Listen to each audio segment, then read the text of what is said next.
Satan, suku pengembara yang hidup bersama rusa besar.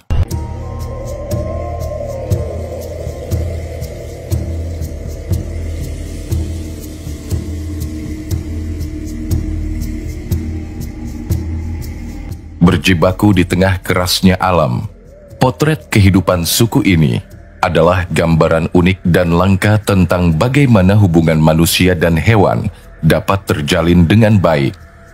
Rusa yang terkenal liar justru dijadikan hewan tunggangan dan mitra dalam berbagai aktivitas hidup. Dan inilah Satan, suku pengembara yang dijuluki sebagai suku rusa.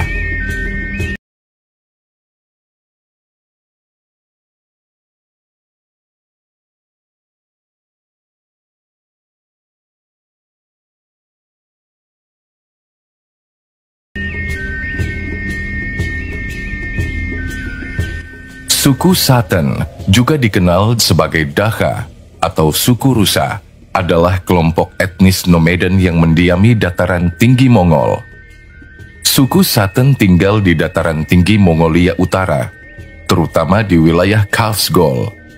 Dataran tinggi ini termasuk dalam kawasan pegunungan dan tundra yang menciptakan lingkungan yang keras dan menuntut. Orang-orang suku ini hidup dalam tenda-tenda sederhana yang mereka bangun di tengah alam.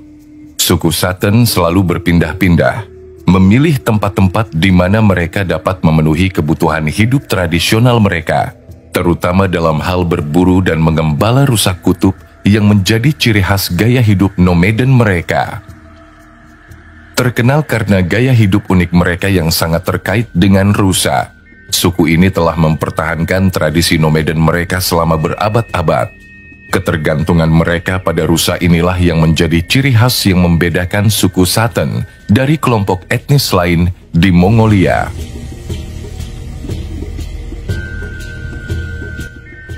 Suku Satan memiliki perjalanan sejarah yang panjang. Pada awalnya kelompok ini bukanlah penduduk asli Mongolia. Mereka berasal dari seberang perbatasan di tempat yang sekarang disebut Republik Tuva, Rusia.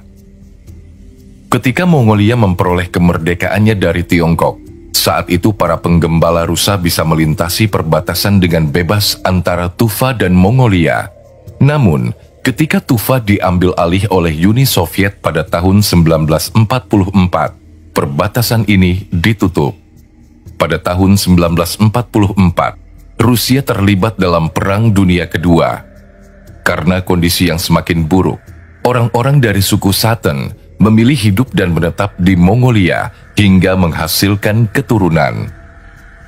Setelah puluhan tahun berlalu, kini suku Satan tetap eksis di daratan Mongolia. Mereka masih mempertahankan kehidupan tradisional mereka di tengah dunia yang semakin maju dan modern. Orang-orang dari kelompok suku ini mudah dikenali dan memiliki ciri khas tersendiri, terutama dari segi pakaian. Mereka biasa menggunakan mantel tradisional Mongolia serta menggunakan topi sebagai penutup kepala. Suku Satan juga mengenakan sepatu but hangat dan kuat yang dibuat dari kulit dan otot rusa kutub. Sebagai kelompok etnis nomaden, suku Satan hidup dalam harmoni dengan alam dan bergantung pada kehidupan berpindah mereka. Tradisi nomaden mereka melibatkan berpindah-pindah tempat untuk mencari sumber daya alam yang berlimpah. Mereka berpindah dari satu tempat ke tempat lain tanpa mendirikan pemukiman permanen sepanjang tahun. Setelah menemukan tempat yang cocok, mereka akan membangun pemukiman berupa pondok sederhana di tempat itu. Rumah mereka terdiri dari dua jenis utama yang mereka gunakan yang tergantung pada musim, yakni jir atau tenda di musim panas dan tenda kulit rusa untuk musim dingin. Jir adalah tenda bundar yang terbuat dari kayu, bambu, dan kain. Kerangka tenda dibangun dengan menggunakan rangkaian tiang kayu yang diikat bersama untuk membentuk struktur bulat. Kain yang digunakan untuk menutupi kerangka bervariasi, seringkali terbuat dari kain yang tahan air dan awet. Tenda ini dirancang untuk memberikan perlindungan dari sinar matahari dan hujan, tetapi tetap memungkinkan sirkulasi udara yang baik. Gear sangat mudah dipasang dan dipindahkan, memungkinkan suku Sutton untuk dengan cepat berpindah tempat sesuai dengan pergerakan rusa dan sumber daya alam yang berubah. Sedangkan tenda kulit rusa mereka gunakan saat musim dingin tiba.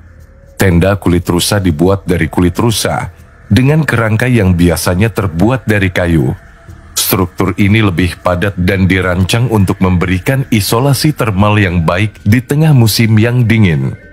Kulit rusa digunakan sebagai bahan pokok karena memberikan perlindungan terhadap suhu rendah dan salju.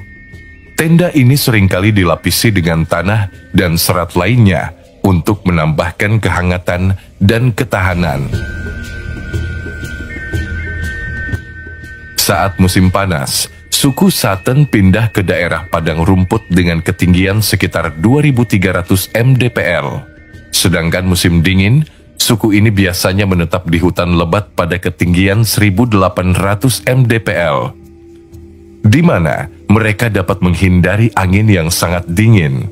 Selama musim dingin, orang-orang tinggal di satu area paling lama selama sebulan, dan kemudian berpindah ke tempat lain, terutama jika ada serigala di dekatnya. Karena kondisi ini dapat mengancam rusa-rusa yang mereka pelihara. Suku Sutton memiliki rusa kutub terutama untuk diambil susunya.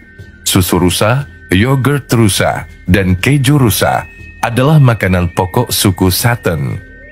Hanya sedikit rusa kutub yang disembelih sepanjang tahun untuk diambil daging dan kulitnya.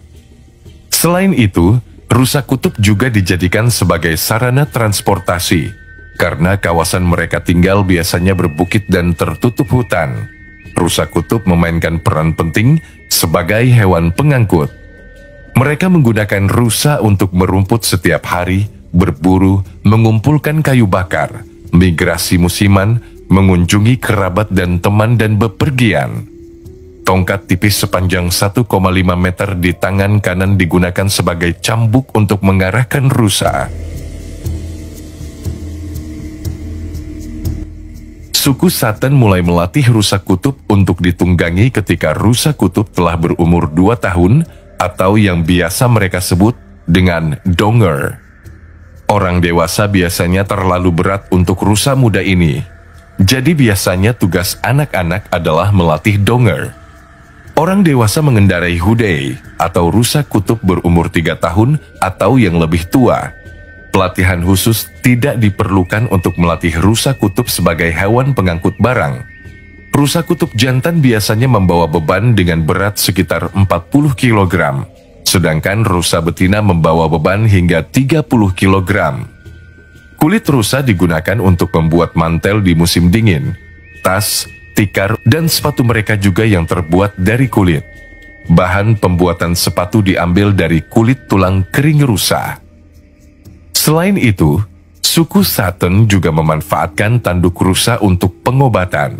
Tanduk rusa merupakan bahan pengobatan tradisional. Tak heran jika ada beberapa rusa terlihat hidup tanpa tanduk.